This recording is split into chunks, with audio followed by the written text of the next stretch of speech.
সম্মানিত মুসলিম কেরাম, আমি আপনাদেরকে দরদ নিয়ে কথাগুলো বলছি। কাউকে আঘাত করার জন্য, কাউকে ছোট করার জন্য, কাউকে লজ্জিত করার জন্য আমি কথাগুলো বলছি না।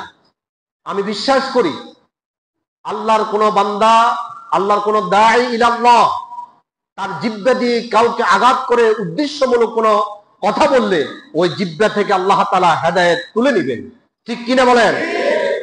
আপনার জিহ্বা থেকে যদি আল্লাহ তাআলা হেদায়েতের নূর মানুষের কাছে পৌঁছে দিতে চান, এই জিহ্বা দিয়ে কাউকে আঘাত করে কথা বলা যাবে না। ঠিক কিনা বলেন?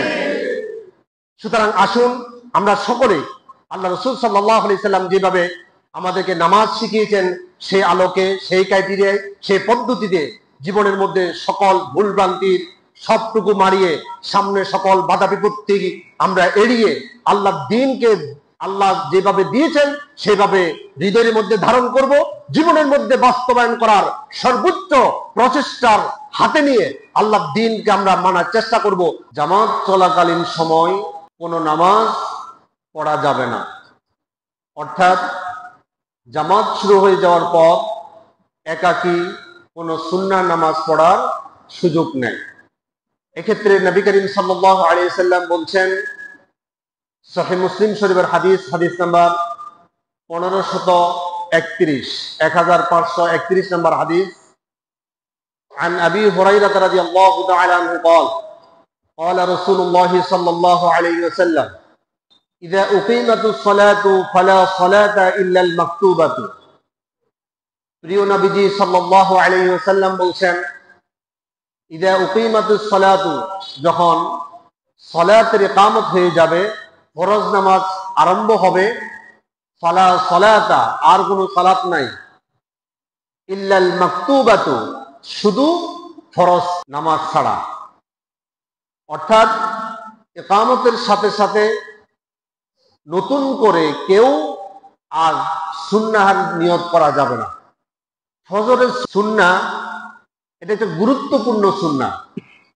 অনেক ভাইদেরকে দেখি, যেহেতু ইমাম সাহেব দীর্ঘক্ষণ কেরাত পড়বেন, সুতরাং এখানে একটু সুযোগ নিয়ে সময়টাকে কাজে লাগিয়ে সুন্নাহটা আদায় করতে আমরা চাই। এটাও নবীজি সাল্লাল্লাহু আলাইহি সাল্লাম যখন দেখেছেন তখন এটা রাসূল করিম সাল্লাল্লাহু আলাইহি সাল্লাম ভালোভাবে নেন নাই। আমি আবারও বলছি, ফজরের 2 রাকাত সুন্নাহ এত গুরুত্বপূর্ণ যে নবী করিম সাল্লাল্লাহু আলাইহি সাল্লাম বলছেন, এই পৃথিবী এবং পৃথিবীর মধ্যে যা কিছু আছে সব কিছু যদি এক পাল্লায় দেওয়া হয় আর 2 রাকাত নামাজ যদি এক পাল্লায় দেওয়া হয়, ওই 2 রাকাত নামাজের পাল্লা আল্লাহর কাছে ভারী হয়ে যাবে। আসুন রাসূলের হাদিস থেকে শুনি। নবী করিম সাল্লাল্লাহু আলাইহি সাল্লাম বলছেন, সহিহ মুসলিম শরীফের হাদিস, হাদিস নাম্বার 1573, عن عائشة رضي الله تعالى عنها قالت قال رسول الله صلى الله عليه وسلم ركعة الفجر خير من الدنيا وما فيها। প্রিয় নবীজি সাল্লাল্লাহু আলাইহি সাল্লাম বলছেন, রাকাতুল ফজর, ফজরের 2 রাকাত সুন্নাত, খায়রুম মিনাদ দুনিয়া ওয়া মা ফিহা, দুনিয়া এবং দুনিয়ার মধ্যে যা কিছু আছে সব কিছুর চাইতে খায়র, সব কিছুর চাইতে উত্তম, সব কিছুর চাইতে আল্লাহর কাছে শ্রেষ্ঠ হচ্ছে এই 2 রাকাত নামাজ। বলেন সুবহানাল্লাহ। আচ্ছা, আপনাদের এই রামপুরের মধ্যে জায়গার দাম বেশি না কম? গ্রামের তুলনায় বেশি না? আবার এখান থেকে আপনি আবার ঢাকা টাউনে যান, সিটির ভিতরে যান, গুলশান, বনানী, ওইখানের জায়গার দাম বেশি না কম? আবার আমেরিকা হোয়াইট হাউসের ওইদিকে যান, আরো বেশি না? এই যে সবগুলো জায়গার মালিক যদি একজনকে বানানো যায়, আবার এই জায়গাগুলোর উপর বড় বড় বিল্ডিং আছে না নাই? এক একটা 10 তলা, 20 তলা, 50 তলা, 100 তলার উপরেও বিল্ডিং আছে। গোটা পৃথিবীর মধ্যে যত জায়গা জমি আছে, যত বিল্ডিং আছে, সবকিছুর মালিক একজনকে বানিয়ে দেন। এরপর আপনাদের ফেনী শহরে স্বর্ণের ব্যবসায়ী আছে না? এক একটা দোকানের ভিতরে কত কোটি টাকার স্বর্ণ আছে। এখন এর চাইতে ঢাকা আরো বেশি আছে না? এরপর আপনি সৌদি আরব যান, সেখানে তো স্বর্ণের পাহাড়। এই সব স্বর্ণগুলোর মালিক যদি একজনকে বানাই দেওয়া হয়, ওই একজনকে সমস্ত পৃথিবীর জায়গা জমির মালিক, ফ্ল্যাটগুলোর মালিক একজনকে বানাই দিল। অর্থাৎ পৃথিবী এবং পৃথিবীর উপরে যা কিছু আছে সব কিছুর মালিক একজন। আরেকজনের কাছে কিছু নাই, শুধু 2 রাকাত ফজরের সুন্নার আমল আছে। নবী করিম সাল্লাল্লাহু আলাইহি সাল্লাম বলছেন, যে নাকি গোটা পৃথিবী এবং পৃথিবীর মধ্যে যা কিছু আছে সবকিছুর মালিক একজন হলো, তার চাইতে আল্লাহর কাছে শ্রেষ্ঠ ধনী হচ্ছে যার কাছে 2 রাকাত সুন্নার আমল আছে।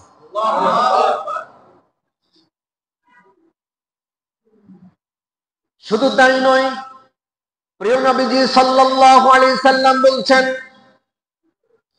তুমি শত্রু কর্তৃক আক্রান্ত, তুমি ঘোড়ার উপর দাবিয়ে শত্রু থেকে পালানোর জন্য তুমি চেষ্টা করছ, একদিকে পিছন থেকে শত্রু ধাওয়া করছে, আরেকদিকে তুমি দ্রুত গতিতে ধাবমান হয়ে শত্রু থেকে তুমি পালায়ন করতেছ।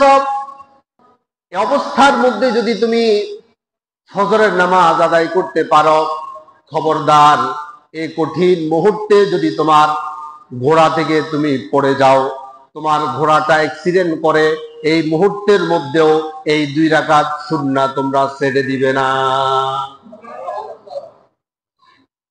সুনানে আবু দাউদ শরীফের হাদিস, হাদিস নাম্বার 1258, عن أبي هريرة رضي الله تعالى عنه قال قال رسول الله صلى الله عليه وسلم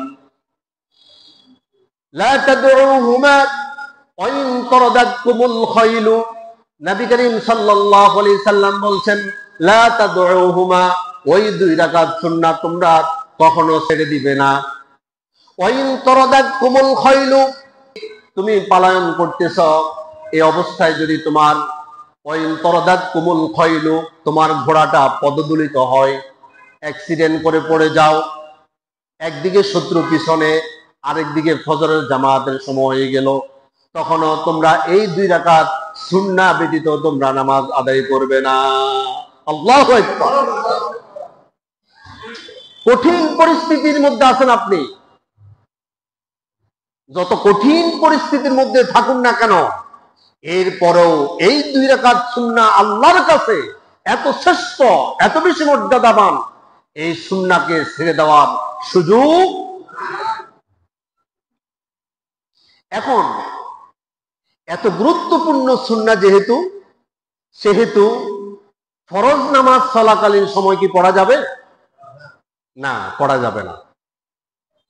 ওই যে বলছিলাম, নবী করিম সাল্লাল্লাহু আলাইহি সাল্লাম ফজরের জামাতের ইকামত চলছে, আরেকদিকে আরেকজন সাহাবী দাঁড়িয়ে 2 রাকাত সুন্নাহ পড়ার জন্য চেষ্টা করছে। নবী করিম সাল্লাল্লাহু আলাইহি সাল্লাম কি বললেন? আসুন রাসূলের হাদিস থেকে শুনি। সহিহ মুসলিম শরীফের হাদিস, হাদিস নাম্বার 1535, عن ابن بحينة رضي الله تعالى عنه قال أقيمت صلاة الصبح, ফজরের সালাতের ইকামত শুরু হয়ে গেল। فرأى رسول الله صلى الله عليه وسلم رجلا يصلي والمؤذن يقيم।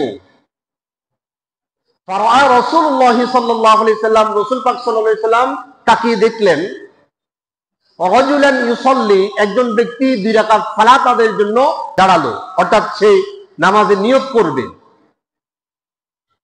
ওয়াল মুআদ্দিনু ইউকিমু, এদিকে মুয়াজ্জিন ইকামত দিচ্ছে। নবী করিম সাল্লাল্লাহু আলাইহি সাল্লাম 2 রাকাত নামাজ পড়তে ইচ্ছা করা ব্যক্তিকে লক্ষ্য করে বলল, আতুসাল্লি সুবহা আরবাআন, তুমি কি ফজরের নামাজ কি 4 রাকাত বানিয়ে ফেলেছো? ফজরের ফরজ কয় রাকাত ভাই? 2 রাকাত।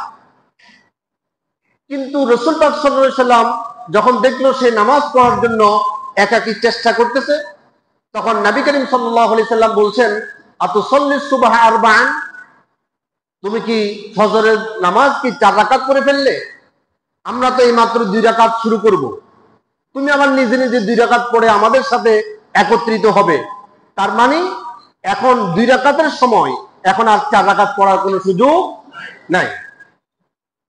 এই হাদিস দ্বারা বোঝা যাচ্ছে নবী করিম সাল্লাল্লাহু আলাইহি সাল্লাম জামাত চলাকালীন সময় 2 রাকাত সুন্নাহ আদায় করা রাসূলকে এটা পছন্দ করলো না পছন্দ করেন নাই? পছন্দ করেন নাই।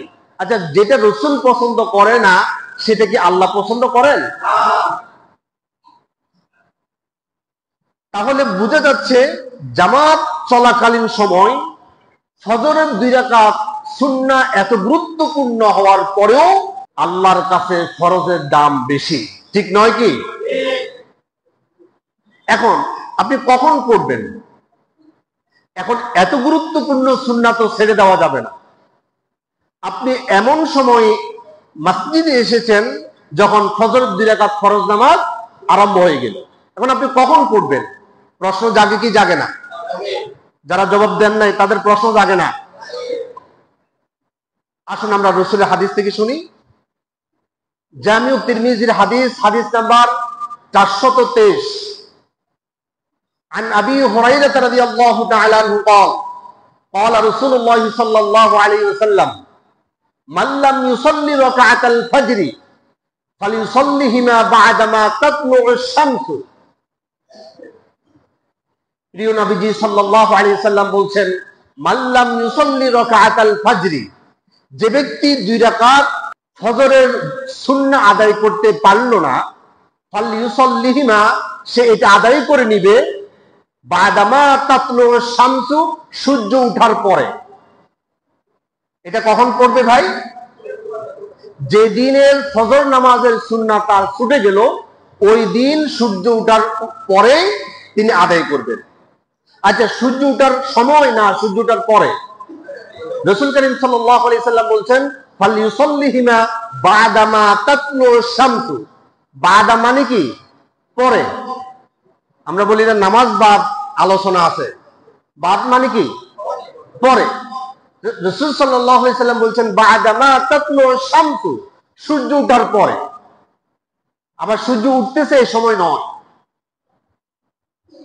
এখন কেউ যদি মনে করেন সূর্য উঠে যাওয়ার পর তখন আপনি 2 রাকাত সুন্নাহ আদায় করার সুযোগ পাবেন না, তখন আপনি সালাম ফিরানোর পর, ফরজের সালাম ফিরানোর পর যদি সময় থাকে তাহলে সূর্য উঠার আগে এই 2 রাকাত নামাজ আপনি চাইলে আদায় করতে পারবেন। আমি কি কথা বুঝাইতে পেরেছি? এই 2 রাকাত সুন্নাহ এত গুরুত্বপূর্ণ যে এটা আপনাকে আদায় করতেই হবে। বিভিন্ন হাদিসের মধ্যে পাওয়া যায় নবী করিম সাল্লাল্লাহু আলাইহি ওয়াসাল্লাম যখন সফরে থাকতেন, মুসাফির অবস্থায় থাকতেন, তিনি অন্যান্য ওয়াক্তের নামাজের সুন্নাহগুলো তিনি পড়তেন না, আর ফজরের সুন্নাহ তিনি ছাড়তেন না। রাসূল করিম সাল্লাল্লাহু আলাইহি সাল্লামের যে কন্টিনিউ আমলগুলো আছে তার মধ্যে একটা আমল হচ্ছে ফজরের 2 রাকাত সুন্নাহ। সফর অবস্থায় অন্যান্য ওয়াক্তের সালাতের সুন্নাহগুলো রাসূলুল্লাহ ছেড়ে দিতেন, কিন্তু ফজরের 2 রাকাত সুন্নাহ রাসূলুল্লাহ ছাড়তেন না। তাহলে আপনি যখন 2 রাকাত সুন্নাহ আগে পড়তে পারেন নাই, কখন পড়বেন? সূর্য ওঠার পরে। এখন সূর্য ওঠার পরেও পড়ার সম্ভাবনা নাই বা পড়ার সুযোগ আপনি পাবেন না, এটা নিশ্চিত। তাহলে আপনি ফরজ সালাতের সালাম ফিরানোর পর যদি সূর্য ওঠার এখনো এমন সময় বাকি আছে যে সময়ের ভিতরে আপনি 2 রাকাত সুন্নাহ আদায় করতে পারেন, তাহলে আপনি তখনই 2 রাকাত সুন্নাহ আদায় করতে পারবেন। আসুন রাসূলের হাদিস থেকে শুনি। নবী করিম সাল্লাল্লাহু আলাইহি সাল্লামের বিখ্যাত সাহাবী হযরত কায়েস রাদিয়াল্লাহু তাআলা আনহু, তিনি নবী করিম সাল্লাল্লাহু আলাইহি সাল্লামের সাথে সালাতুল ফজরে 2 রাকাত ফরজ আদায় করলেন। ফরজ আদায় করার পর তিনি দাঁড়িয়ে 2 রাকাত সুন্নাহ আদায়ের জন্য তিনি নিয়ত করতে ইচ্ছা পোষণ করলেন। রাসূল করিম সাল্লাল্লাহু আলাইহি সাল্লাম দেখে ফেললেন। রাসূল কি বললেন? জামিউ তিরমিজির হাদিস, হাদিস নাম্বার 422, আন কাইস রাদিয়াল্লাহু তাআলা আনহু قال خرج رسول الله صلى الله عليه وسلم। হযরত কাইস রাদিয়াল্লাহু তাআলা আনহু তিনি বলছেন, নবী করিম সাল্লাল্লাহু আলাইহি সাল্লাম ফজরের সময় তিনি ঘর থেকে বেরিয়ে মসজিদে নববীর মধ্যে আসলো। ফাউকিমাতুস সালাতু, তখন ফজরের 2 রাকাত সালাতের জন্য, ফরজ সালাতের জন্য ইকামত শুরু হয়ে গেল। ফাসাল্লাইতু মা'আস সুবহা, নবী করিম সাল্লাল্লাহু আলাইহি সাল্লাম চলে আসার পর ইকামত শুরু হয়ে গেল। আমি আর 2 রাকাত সুন্নাহ আদায় করলাম না, আমি ফাসাল্লাইতু মা'আহুস সুবহা, রাসূলের সাথে 2 রাকাত ফরজ সালাত আদায় করলাম। সুম্মা ইনসারাফা নবী সাল্লাল্লাহু আলাইহি সাল্লাম ফাওয়াজাদানি উসাল্লি, আমি যে 2 রাকাত সুন্নাহ আদায় করতে পারলাম না, রাসূলের সাথে 2 রাকাত ফরজ নামাজ আদায় করার পর আমি দাঁড়িয়ে গেলাম। ফাওয়াজাদানি উসাল্লি, আমি 2 রাকাত সালাত আদায়ের জন্য যখন দাঁড়ালাম, রাসূলুল্লাহ খেয়াল করলো। রাসূল আমাকে ডাক দিল, মাহলান ইয়া কাইস আসালাতানি মান, হে কাইস, আসালাতানি মান, তুমি কি 2 ওয়াক্ত নামাজ কি একসাথে পড়বা নাকি? অর্থাৎ এইমাত্র আমরা 1 ওয়াক্ত নামাজ শেষ করলাম ফজরের জামাত, এরপরে আর বাকি আছে জোহরের ওয়াক্ত, তুমি এখন আবার নামাজে দাঁড়াচ্ছ, তার মানে কি তুমি 2 ওয়াক্ত কি একসাথে পড়বা? কুলতু ইয়া রাসূলুল্লাহ সাল্লাল্লাহু আলাইহি সাল্লাম ইন্নী লাম আকুন রাকাআতু রাকাআতাল ফাজরি, ইয়া রাসূলুল্লাহ, আমি তো 2 রাকাত সুন্নাহ যেটা আদায় করার কথা ছিল এটা জামাতের আগে আদায় করতে পারলাম না। ইন্নী লাম আকুন রাকাআতু রাকাআতাল ফাজরি, ওই 2 রাকাত সালাত আদায়ের জন্য আমি দাঁড়ালাম। ফাকাল রাসূলুল্লাহ সাল্লাল্লাহু আলাইহি সাল্লাম ফালা ইদান, রাসূল পাক সাল্লাল্লাহু আলাইহি সাল্লাম বলছেন ঠিক আছে তাহলে পড়ো। তাহলে রাসূল পাক সাল্লাল্লাহু আলাইহি সাল্লাম কি করলেন? অনুমতি দিয়ে দিলেন। আমি কি কথাগুলো বুঝাতে পারতেছি? তাহলে ফজরের 2 রাকাত সালাতের এত গুরুত্ব, এটা আপনাকে আদায় করতেই হবে। ফরজ সালাত শুরু হওয়ার আগে আপনি আদায় করতে পারেন, আলহামদুলিল্লাহ, সবচেয়ে উত্তম কাজ। আর যদি তখন না পারেন তাহলে আপনি সূর্য ওঠার পরে পড়বেন। আর যদি সূর্য ওঠার পরেও আপনি পড়তে না পারেন তাহলে ফরজ সালাতের সালাম ফিরানোর পর সূর্য ওঠার আগে যদি সময় থাকে তাহলে আপনি 2 রাকাত সুন্নাত আদায় করতে পারবেন। এখন আপনি ভুলে গেছেন অথবা ঘুমে আছেন, ফজর নামাজে তো আমরা বেশিরভাগ সময় এই সমস্যাটা হয়ে যায়, আপনাদের মনে হয় না? ঘুমের মধ্যে অনেক সময় ফজর কাজা হয়ে যায় না? আপনি ঘুমে আছেন অথবা ভুলে গেছেন। আমরা অনেক সময় দেখা গেছে এত বেশি ব্যস্ত, নামাজের কথা খেয়ালে থাকে না। টাইম দেখার পর মনে হয় আহারে এটা তো ওয়াক্ত চলে গেল। ইসলাম কত সহজ দেখুন। নবী করিম সাল্লাল্লাহু আলাইহি সাল্লাম বলছে, তুমি যদি ভুলে যাও অথবা তুমি যদি ঘুমে থাকো, এই অবস্থায় যদি কোনো নামাজ তোমার কাজা হয়ে যায়, ছুটে যায়, এটা আল্লাহ রাব্বুল আলামিন তোমাকে কাজা হিসাবে শাস্তির আওতায় আনবে না। মনে হওয়ার সাথে সাথে, ঘুম থেকে উঠার সাথে সাথে তুমি এটা আদায় করে দাও।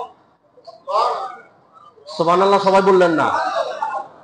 আসুন রাসূলের হাদিস থেকে শুনি। সহিহ মুসলিম শরীফের হাদিস, হাদিস নাম্বার 1454, 1454 নম্বর হাদিস। عن أنس بن مالك رضي الله تعالى عنه قال قال رسول الله صلى الله عليه وسلم من نسي صلاة أو نام عنها فكفارتهما أن يصليها إذا ذكرها। একবার বলেন সুবহানাল্লাহ। নামাজ কাজা করার কোনো সুযোগ নাই। নামাজ যারা কাজা করে এদের সাথে আল্লাহর সাথে সম্পর্ক থাকে না। একবার বলেন আল্লাহু আকবার। আমরা কি কেউ আমাদের রবের সাথে আমাদের কানেকশন বিচ্যুত ঘটানোর জন্য আমরা কি কেউ চাই? তাহলে নামাজ কাজা করা যাবে না। আপনার প্রতিটা মুহূর্তে আমার রবের রহমত, আমার রবের পক্ষ থেকে ইহসান আছে না নাই? একটুর জন্য আপনি গাড়ির নিচে পড়ে যেতে পারতেন, একটুর জন্য আপনার শ্বাস নিঃশ্বাস বন্ধ হয়ে যেতে পারত, কিন্তু আমার রব আপনার শ্বাস প্রশ্বাসটা চালু রেখে আপনার উপরে ইহসান করেছেন। সুবহানাল্লাহ। ওই রব যদি আমার উপর রাগান্বিত হয়ে যায়, আমার সাথে যদি রবের সাথে সম্পর্ক যদি বিচ্ছেদ হয়ে যায়, আমি কি পৃথিবীতে থাকার কোনো দরকার আছে?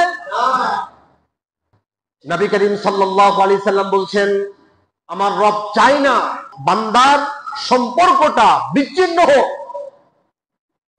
এজন্য মান নাসিয়া সালাতান, কেউ যদি সালাতের কথা ভুলে যায়, আও নামা আনহা, অথবা ঘুমের মধ্যে সালাতটা ছুটে যায়, ফাকাফফারাতুহুমা, তার কাফফারা হচ্ছে আইয়ুসাল্লিহা ইদা যাকারাহা, যখনই মনে পড়বে, যখনই ঘুম থেকে উঠবে, সে সাথে সাথে ওই নামাজটা আদায় করে দিবে। তাহলে আর আল্লাহ তাআলা কাজা হিসেবে নিবে না, আল্লাহ তাআলা ওয়াক্তের মধ্যে আদায় করলে যে সওয়াব, সেই সওয়াব আল্লাহ তাআলা দান করে দিবেন। আমার রবের চাইতে এত দয়াবান, এত দয়ালু আর কি কেউ আছে? আমরা কোন দিকে দৌড়াচ্ছি? ওই রবের দিকে দৌড়াবো যে রব আমাকে দয়া এবং স্নেহ দিয়ে গোটা জীবনকে সাজিয়ে রেখেছেন। সুবহানাল্লাহ। তাহলে ফজরের 2 রাকাত সুন্নাহ আমরা কখন কিভাবে পড়বো, মোটামুটি একটা কনসেপ্ট আমাদের মধ্যে আসছে তো ইনশাআল্লাহ? আলহামদুলিল্লাহ। এখন আপনি দেখবেন অনেক ওলামায়ে কেরাম বলে থাকেন, ফজরের ফরজ সালাত চলাকালীন সময় 2 রাকাত সুন্নাহ আদায় করা যাবে, এই মর্মে সাহাবায়ে কেরামদের কিছু আমল পাওয়া যায় হাদিসের মধ্যে। এটা রাসূল পাক সাল্লাল্লাহু আলাইহি সাল্লাম যতবার 2 রাকাত সালাত আদায় করতে দেখেছেন, ততবার তিনি ব্যাটু দিয়েছেন। রাসূল সাল্লাল্লাহু আলাইহি সাল্লামের পক্ষ থেকে সরাসরি দলিল পাওয়ার পর সাহাবায়ে কেরামের দিকে যাব না রাসূলেরটা নিব? রাসূলেরটা নেওয়াটাই অধিক নিরাপদ। এখন সাহাবায়ে কেরাম কেউ কেউ জামাত চলাকালীন সময় 2 রাকাত নামাজ আদায় করেছেন, এই মর্মে হাদিস পাওয়া যায়। তবে আমি মনে করি রাসূল করিম সাল্লাল্লাহু আলাইহি সাল্লাম যখন নিষেধ করে দিয়েছেন সালাতের জামাত চলাকালীন সময় অন্য সুন্নাহ পড়া যাবে না, এই ঘোষণা দেওয়ার আগে এই আমলগুলো আছে। অর্থাৎ রাসূল যখন এই ঘোষণা দিয়ে দিলেন, এরপর থেকে আর কোনো সাহাবী জামাতের সময় আর সুন্নাহ নামাজ আদায় করেন নাই, অথবা যারা সুন্নাহ আদায় করেছেন তাদের কাছে রাসূলের এই মেসেজটা তখনও পৌঁছায় নাই। আমি কি বুঝাতে পেরেছি? তাহলে আপনি জামাতের আগে, জামাতের সময় তো আপনি সুন্নাহ পড়বেন না, কিন্তু 2 রাকাত সুন্নাহ আপনি ছুটে গেলে কখন কখন পড়তে হবে? হয়তো আপনি সূর্য ওঠার পরে পড়বেন, নয়তোবা সূর্য ওঠার আগে পড়বেন জামাতের শেষে। আর যখন আপনি কোন ওয়াক্ত নামাজ ভুলে যাবেন অথবা ঘুমের মধ্যে চলে যাবে, আপনি যখনই উঠবেন তখনই ওই ওয়াক্তের নামাজটা আদায় করে দিবেন, তাহলে ক্ষমা করে দিবেন তিনি কে? এবার আসুন একটা গুরুত্বপূর্ণ বিষয় নিয়ে আজকে আমরা কথা বলবো। চেয়ারে বসে নামাজ পড়ার বিধান বলবো। আসলে যারা চেয়ারে বসে নামাজ পড়তেছে বা পড়েন, এটা তাদের দোষ নয়, এটা আমাদের দোষ। আমরা তাদের কাছে সঠিক মেসেজটা পৌঁছায় দিতে পারি নাই। অনেক ওলামায়ে কেরাম মনে করেন আমরা ছোটখাটো আলেম, আমরা এই বিষয়ে ফতোয়া নাই দিলাম, বড় বড় আলেমরা এই বিষয়টা ফতোয়া দিবে। এখন আমরা নীরব থাকার কারণে প্রতিদিন, প্রতি সপ্তাহ, প্রতি মাসে মসজিদের চেয়ারের সংখ্যা বাড়তেছে না কমতেছে? বাড়তেছে। দেখবেন ভাই, আপনি তাকে জিজ্ঞেস করেন বা আপনি যে চেয়ারে বসে নামাজ পড়তেছেন, কোন আলেম থেকে এই বিষয়টা কি মেসেজ নিয়েছেন? উনি বলবে যে আমাকে ডাক্তারে বলছে। আচ্ছা, ডাক্তার কি ফতোয়া দিলে ফতোয়া কি হবে? হ্যাঁ, জানা থাকলে দিতে পারে। ইল্লা মাশাআল্লাহ, কিছু ডাক্তার যে একেবারে জানে না তাও না, আমাদের চাইতে বেশি জানে এমনও ডাক্তার আছে, আছে না নাই? আমি মনে করি না কোন আলেম আপনাকে চেয়ারে বসে নামাজ পড়ার অনুমতি দিবেন। আচ্ছা, কে দিল না দিল ওই বিষয়টা আমরা এক সাইডে রাখলাম। আমি শুধু আপনাদের খেদমতে এটুকু আরজ করতে চাই, কোরআন এবং হাদিস চেয়ারে বসে নামাজ পড়ার বিধান সম্পর্কে কি বলে আজকে আমরা জানবো। আল্লাহর জন্য। বলি কার জন্য? আবার বলেন কার জন্য? আবার বলেন কার জন্য? আমি বলেছি এই জন্য নয়, কেউ দেখবে কে কি বলবে এই বিষয়টার জন্য নয়। আমার আল্লাহ যেভাবে চাই আমি সেইভাবে নামাজ আদায় করব। বলি ইনশাআল্লাহ। আমি বিশ্বাস করি, আলহামদুলিল্লাহ, আমি যত জায়গায় চেয়ার সম্পর্কে আলোচনা করেছি তত জায়গায় আমি ফল পেয়েছি। কারণ তারা আল্লাহর জন্য চেয়ার ছেড়ে দিয়েছেন। কারণ আল্লাহ যেভাবে চায় সেভাবে নামাজ পড়ার জন্য আমাদের প্রত্যেকের উপর আমাদের বিবেক এটা দাবি করে কি করে না? আসুন আল্লাহর কোরআন কি বলে। 2 নম্বর সূরা, সূরা আল বাকারা। সূরা আল বাকারার 238 নম্বর আয়াতে আল্লাহ তাআলা বলছেন, হাফিজু আলাস সালাওয়াতি ওয়াস সালাতিল উসতা ওয়া কুমু লিল্লাহি কানিতিন। ভালো করে লক্ষ্য করুন, আপনারা কেউ চেয়ারে যারা বসে তাদের দিকে তাকাবেন না, তাদেরকে লজ্জিত করবেন না। তারা অত্যন্ত ধর্মপরায়ণ। আপনি তাদের দিকে বাঁকা চোখে তাকাবেন না, আল্লাহর কাছে আপনাকে জবাবদিহি করতে হবে। আপনি কি জানেন তার হৃদয়ের ভিতরে ধর্মের প্রতি, আল্লাহর প্রতি, রসুলের প্রতি, ইসলামের প্রতি কত ধরন আছে? আপনি সুস্থ, তিনি অসুস্থ অবস্থায় পারতেছে না, এরপরও সেহাত দিয়ে হলেও নামাজ পড়ার জন্য তিনি মসজিদে চলে এসেছেন। আপনার চাইতে তার দরদ আল্লাহর কাছে বেশি না কম? আপনি তার দিকে তাকাচ্ছেন, বিভিন্ন জন বিভিন্ন নিয়ত নিয়ে তাকায়, এটা ঠিক আছে না? না ভাই, এরকম করা যাবে না। আমরা একে অন্যের জন্য আয়না স্বরূপ।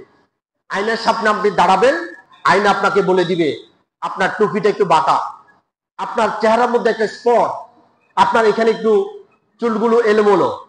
সে কি সমালোচনা করে নাকি আপনার যেটা বাস্তব সেটা তুলে ধরে? আপনারা রাগ করতেছেন মনে হয়? বাস্তবতা তুলে ধরে আয়না। আমরা একজন মুমিন আরেকজন মুমিনের জন্য কি স্বরূপ? আয়না স্বরূপ। আমরা বাস্তবতা তুলে ধরবো, বাকি মানা না মানা একান্তই তার ব্যক্তিগত বিষয়। তিনি যদি আল্লাহকে খুশি করতে চান, তিনি বুঝবেন আমি কিভাবে নামাজ আদায় করলে আমার রব খুশি হবে, সেইভাবে সেই পদ্ধতিতে সেই ক্রাইটেরিয়া নিয়ে তিনি নামাজ পড়বেন, আমরা নামাজ পড়বো। আল্লাহ তাআলা তৌফিক দান করুন, আমরা বলি আমিন। বলতে চাচ্ছিলাম, আমার আল্লাহ সুবহানাহু ওয়া তাআলা বলছেন, হাফিজু আলাস সালাওয়াত, তোমরা সালাতের হেফাজত করো। দেখুন আয়াতটা শুরু করলো কি দিয়ে? আল্লাহ তাআলা হাফিজু আলাস সালাওয়াতি ওয়াস সালাতিল উসতা, তোমরা নামাজের হেফাজত করো। ওয়াকুমু লিল্লাহি কানিতিন, আয়াতের শেষে বলছে তোমরা বিনয়ের সাথে আল্লাহর সামনে দাঁড়াও। তাহলে নামাজ হেফাজতের একটা ক্রাইটেরিয়া হচ্ছে দাঁড়িয়ে নামাজ পড়া। আমি কি বুঝাতে পেরেছি? আল্লাহ তাআলা বলছে নামাজের হেফাজত করো, এই কথা বলার পরেই বলতেছে ওয়াকুমু, তোমরা দাঁড়িয়ে যাও, লিল্লাহি, আল্লাহর জন্য, কানিতিন, বিনয়ের সাথে, অহংকার নিয়ে নয়, দাম্ভিকতা প্রদর্শন করে নয়, একেবারে বিনয় বিনম্রতার সাথে শ্রদ্ধা, ভালোবাসা, আগ্রহ, আন্তরিকতা নিয়ে আল্লাহর সামনে দাঁড়াও। তাহলে নামাজ হেফাজত করার দায়িত্ব দিয়েছেন কে?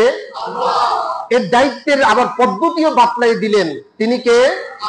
আচ্ছা, নামাজ হেফাজতের জন্য একটা দায়িত্ব দেওয়ার পর একটা পদ্ধতি দিয়ে দিলেন। পদ্ধতিটা কি ভাই? দাঁড়িয়ে নামাজ পড়া। কি বলেন না ভাই? একটু দাঁড়িয়ে নামাজ পড়া। এখন দাঁড়িয়ে নামাজ পড়া কি নফল না সুন্নাত? ফরজ। মাশাআল্লাহ, আপনারা জানেন দাঁড়িয়ে নামাজ পড়া ফরজ। এখন আপনি যদি অসুস্থ হন, এবার নবী করিম সাল্লাল্লাহু আলাইহি সাল্লাম ব্যাখ্যা করছেন, সহিহ বুখারীর হাদিস, হাদিস নাম্বার 1117, 1117 নম্বর হাদিস। আন ইমরান ইবনে হুসাইন রাদিয়াল্লাহু তাআলা আনহু قال কানাত বি বাওয়াসিরু, ইমরান ইবনে হুসাইন রাদিয়াল্লাহু তাআলা আনহু তিনি বলছেন আমার অশ্বরোগ হলো। কি রোগ ভাই? অশ্বরোগ হলো। ফাসালতু নবী সাল্লাল্লাহু আলাইহি সাল্লাম আনিস সালাত, আমি সালাত আদায় কিভাবে করি? আমার তো ফাইলস রোগ, আমার তো খুব কষ্ট হয়। আমি রাসূলকে প্রশ্ন করলাম, ফাসালতুন নবী সাল্লাল্লাহু আলাইহি সাল্লাম আনিস সালাহ, ইয়া রাসূল আমার তো ফাইলস হলো, আমার তো অশ্বরোগ, আমি কিভাবে নামাজ আদায় করতে পারি?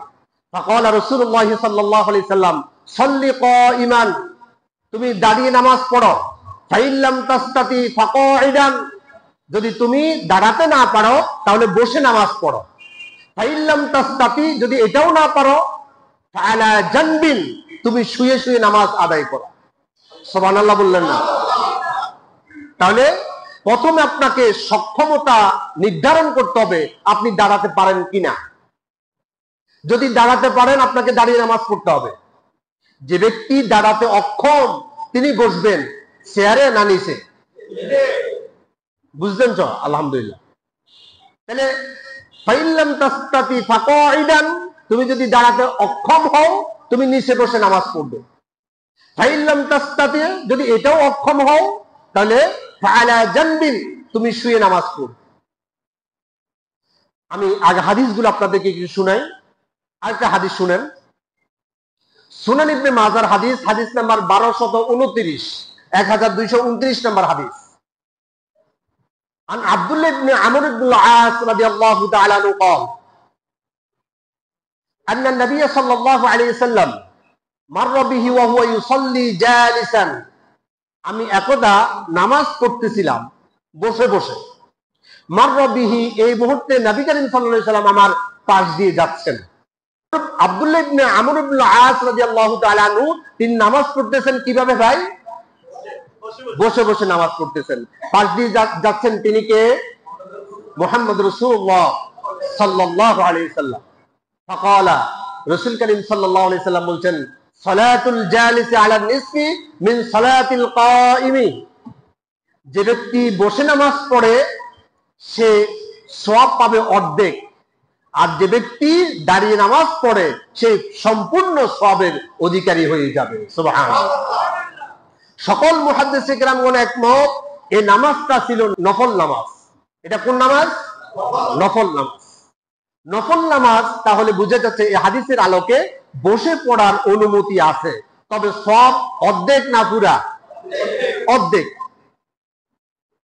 ফরজ নামাজ নয়, এটা কোন নামাজ? নফল নামাজ। এরপরে নবী করিম সাল্লাল্লাহু আলাইহি সাল্লাম কখনো কি তিনি বসে নামাজ পড়তেন? না, তিনি পড়তেন না। কিন্তু তাহাজ্জুদের নামাজ দীর্ঘক্ষণ তিনি দাঁড়িয়ে থাকতেন। বুখারীর বর্ণনা এসেছে নবী করিম সাল্লাল্লাহু আলাইহি সাল্লামের পাগুলো ফুলে মোটা হয়ে যেত। হযরত আয়েশা সিদ্দিকা রাদিয়াল্লাহু তাআলা আনহা রাসূলের কাছের একেবারে মানুষ, রাসূলের একেবারে পাশের মানুষ, রাসূলের ঘরের মানুষ, রাসূলের স্ত্রী আমাদের আম্মা আয়েশা সিদ্দিকা রাদিয়াল্লাহু তাআলা আনহা, তিনি বলছেন, আমি দেখি নাই নবী করিম সাল্লাল্লাহু আলাইহি সাল্লামকে কখনো এই তাহাজ্জুদের নামাজ, এমনি নামাজ তো তিনি দাঁড়িয়ে পড়তেন, বসতেন না, তাহাজ্জুদের নামাজও তিনি কখনো বসে পড়তেন না। কিন্তু যখন ওনার বার্ধক্য চলে আসলো তখন মাঝে মধ্যে তিনি বসতেন। কিভাবে বসতেন আসুন আমরা হাদিস থেকে শুনি। সুনান আবু দাউদ শরীফের হাদিস, হাদিস নাম্বার 953। عن عائشة رضي الله تعالى عنها قالت ما رأيت رسول الله صلى الله عليه وسلم يقرأ في شيء من صلاة الليل جالسا قط। আম্মা জান আয়েশা সিদ্দিকা রাদিয়াল্লাহু তাআলা আনহা তিনি বলছেন, মা রাআইতু রাসূলুল্লাহি সাল্লাল্লাহু আলাইহি সাল্লাম, আমি রাসূলকে কখনো দেখি নাই ইয়াকরাউ ফি শাইইন মিন সালাতিল লাইলি জালিসান কত্তুন, তিনি কখনো রাতের নামাজগুলো তিনি বসে পড়তেন না। আচ্ছা, রাতের নামাজ বলতে কোন নামাজ? তাহাজ্জুদের নামাজ। এরপর তিনি বলছেন, হাত্তা দাখালা ফি সিন্নি ফাকানা ইয়াজলিসু ফিহা, যখন তিনি বার্ধক্যে উপনীত হলো, ওনার শরীরের শক্তি একটু ক্ষীণ হয়ে আসলো, তিনি তখন রাতের নামাজের মধ্যে মাঝে মধ্যে তিনি বসে যেতেন। কিভাবে বসে পড়তেন? ফায়াকরাউ হাত্তা ইদা বাকিয়া 40 আও 30 কামা, অর্থাৎ তিনি যতক্ষণ দাঁড়াতে পারতেন ততক্ষণ দাঁড়িয়ে নামাজ পড়তেন। যখন তিনি আর দাঁড়াতে পারতেন না তিনি তখন বসে যেতেন, বসে আবার তেলাওয়াত করতেন। দীর্ঘক্ষণ তেলাওয়াতের পর 40 আও 30 অথবা 30 আয়াতান, আয়াত থাকা অবস্থায় কমা, তিনি আবার দাঁড়িয়ে যেতেন। আপনারা কি বুঝতেছেন কথাগুলো? অর্থাৎ তিনি দীর্ঘক্ষণ তেলাওয়াত করতে করতে যখন পায়ের ব্যথা চলে আসতো, আর দাঁড়াতে পারতেন না, তিনি বসে যেতেন। আবার 30 অথবা 40 আয়াত থাকা অবস্থায় আবার দাঁড়িয়ে তিনি এই 30-40 আয়াত শেষ করে ফাকারাহা সুম্মা সাজাদা, এরপর তিনি সিজদায় দিতেন। আল্লাহু আকবার বলেন। তার মানে নবী করিম সাল্লাল্লাহু আলাইহি সাল্লাম তাহাজ্জুদে এই লম্বা সময় পর্যন্ত তিনি কিরাত করতেন, দাঁড়িয়ে থাকতেন। সূর্য যখন কুলাতো না তখন তিনি বসতেন, যতক্ষণ তিনি পারতেন না ততক্ষণ বসতেন, আবার দাঁড়িয়ে যেতেন। এখন আমি এই হাদিসগুলো সামনে রেখে আমি আপনাদেরকে বলতে চাই, আমি অনেক ভাইদেরকে দেখি ওনার চোখের অপারেশন, চোখ অপারেশন করার পর ডাক্তারে বললো আপনি সিজদা দিতে পারবেন না, উনি চেয়ার নিয়ে বসে গেল। আচ্ছা, ওনার কি বসায় সমস্যা না সিজদায় সমস্যা? তো উনি নিচে বসে গিয়ে সিজদা ইশারা করে দিতে পারতেন না, উনি এখানে চেয়ার কেন নিলেন? জানেন না তাই নিলেন। আমি কি বুঝাতে পারতেছি? যিনি সিজদা দিতে পারেন না তিনি সিজদার মুহূর্তটা শুধু বসে তিনি সিজদা ইশারা আদায় করবেন, তিনি চেয়ার নিবেন না। চেয়ারে নামাজ পড়ার কোনো সুযোগ নাই। কেন? আচ্ছা, নবী করিম সাল্লাল্লাহু আলাইহি সাল্লামের সময় চেয়ারে বসার মতো সুযোগ ছিল কিনা? ছিল। ছিল না মানে তখন মোড়া বা এরকম উঁচু জায়গায় বসার মতো কোনো কি জিনিসপত্র ছিল না? চেয়ার ছিল না, কিন্তু উঁচু জায়গায় বসার মতো তো বিভিন্ন জিনিসপত্র ছিল। তাহলে তখন রাসূল পাক সাল্লাল্লাহু আলাইহি ওয়াসাল্লাম এটা অনুমতি দেয় নাই, বলছে তুমি যদি দাঁড়াতে পারো, যতক্ষণ দাঁড়াতে পারবে ততক্ষণ দাঁড়িয়ে নামাজ পড়বে, আর তিনি যতক্ষণ দাঁড়াতে পারবে না ততক্ষণ আবার বসে যাবে, আবার যখন দাঁড়ানোর সক্ষমতা চলে আসবে আবার দাঁড়িয়ে যাবে। এখন কথা হচ্ছে, যিনি নিচে বসতে পারেন না, আপনি নিচে বসাটা ফরজ নয়, তবে শেষ বৈঠকটা ফরজ।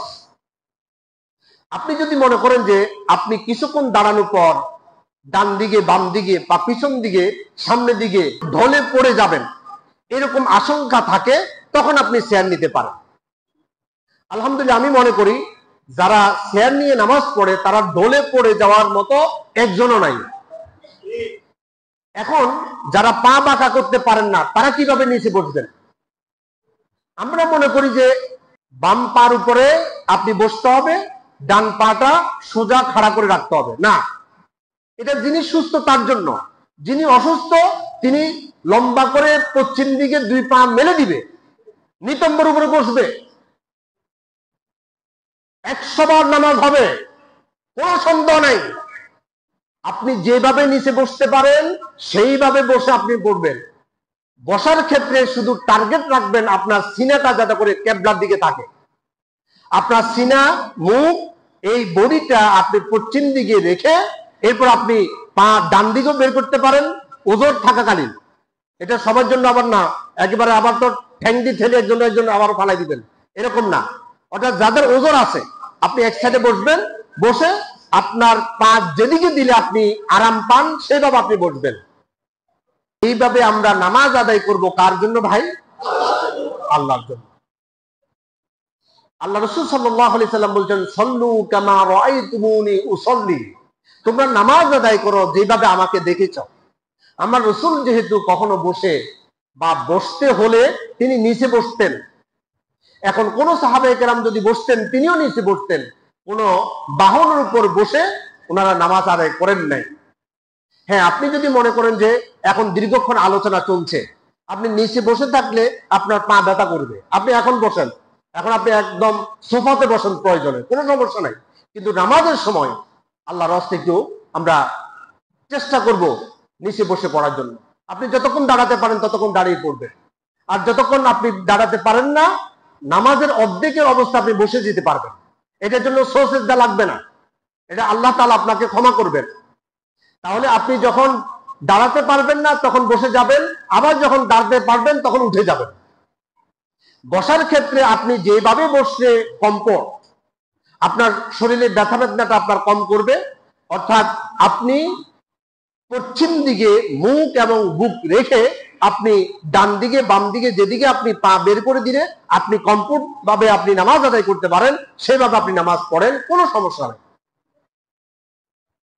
আপনারা কি রাগ করছেন আমার উপরে? সম্মানিত মুসলিম কেরাম, আমি আপনাদেরকে দরদ নিয়ে কথাগুলো বলছি। কাউকে আঘাত করার জন্য, কাউকে ছোট করার জন্য, কাউকে লজ্জিত করার জন্য আমি কথাগুলো বলছি না। আমি বিশ্বাস করি আল্লাহর কোন বান্দা, আল্লাহর কোন দাঈ ইলাল্লাহ তার জিহ্বা দিয়ে কাউকে আঘাত করে উদ্দেশ্যমূলক কোন কথা বললে ওই জিহ্বা থেকে আল্লাহ তাআলা হেদায়েত তুলে নেবেন। ঠিক কিনা বলেন? আপনার জিহ্বা থেকে যদি আল্লাহ তাআলা হেদায়েতের নূর মানুষের কাছে পৌঁছে দিতে চান, এই জিহ্বা দিয়ে কাউকে আঘাত করে কথা বলা যাবে না। ঠিক কিনা বলেন? সুতরাং আসুন আমরা সকলে আল্লাহ রাসূল সাল্লাল্লাহু আলাইহি সাল্লাম যেভাবে আমাদেরকে নামাজ শিখিয়েছেন সেই আলোকে, সেই ক্রাইটেরিয়ায়, সেই পদ্ধতিতে জীবনের মধ্যে সকল ভুলভ্রান্তির সবটুকু মারিয়ে সামনে সকল বাধা বিপত্তি আমরা এড়িয়ে আল্লাহর দ্বীনকে আল্লাহ যেভাবে দিয়েছেন সেভাবে হৃদয়ের মধ্যে ধারণ করব, জীবনের মধ্যে বাস্তবায়ন করার সর্বোচ্চ প্রচেষ্টার হাতে নিয়ে আল্লাহর দ্বীনকে আমরা মানার চেষ্টা করব। আল্লাহ তাআলা আমাদেরকে তৌফিক দান করুন, আমরা বলি আমিন। হাদা মা ইনদি ওয়াল ইলমু ইনদাল্লাহ আলাইহি তাওয়াক্কালতু ওয়া ইলাইহি উনীব।